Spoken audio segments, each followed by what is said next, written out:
Әл-Бақара сүресі 117-125 аяттар. Ғарыштар мен жердің жалғыз жаратушысы бір өзі. Егерде әлденені қаласа, бол десе жеткілікті бірден орындала қалады.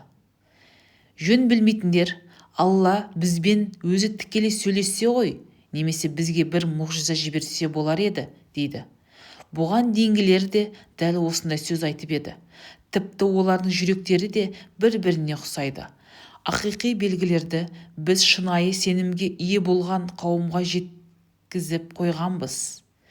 Біз сені, уа Мұхаммед, оған Алланың салауаты мен сәлемі болсын, қуаныш хабаршысы ретінде және ескертуші ретінде ақиқи түрде жібердік. Тозаққа түсетіндердің күнәлары сенен сұралмайды.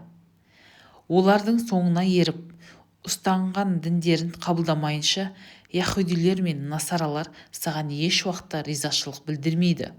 Оларға былай деп айтқан: уа Мұхаммед, оған Алланың салауаты мен сәлемі болсын. Ақиқатында Алланың жолы нағыз тура жол.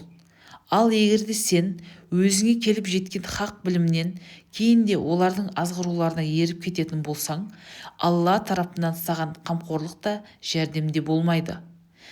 Бізден түскен кітапты шынайы ықыласпен оқитындар оған иланады. Ал кімде-кім сенімсіздік білдірсе, нағыз зиян шегушілер солар.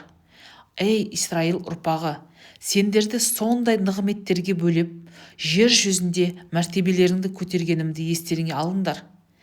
Қандай болмасын, бір пенденің екінші пендеге жәрдем бере алмайтын, құн төлеп құтылып кете алмайтын, шапағатты пайда бермейтін, күнәһарларға жәрдем берілмейтін сол бір қиямет күнінен қорқыңдар. Тәңір Ибраһимді әртүрлі әмірлер беріп, қалайша сынап көргенін және де Ибраһимнің сынақтан қалайша сүрінбей өткенін есіңе түсірші, уа Мұхаммед, оған Алланың салауаты мен сәлем болсын.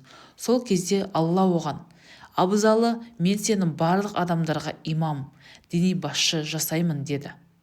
Ал менің ұрпағымды қайтесің? Деп сұрады Ибраһим. Азғын пенделер менің шарапатымнан мақрұм қалады, деп жауап берді Алла.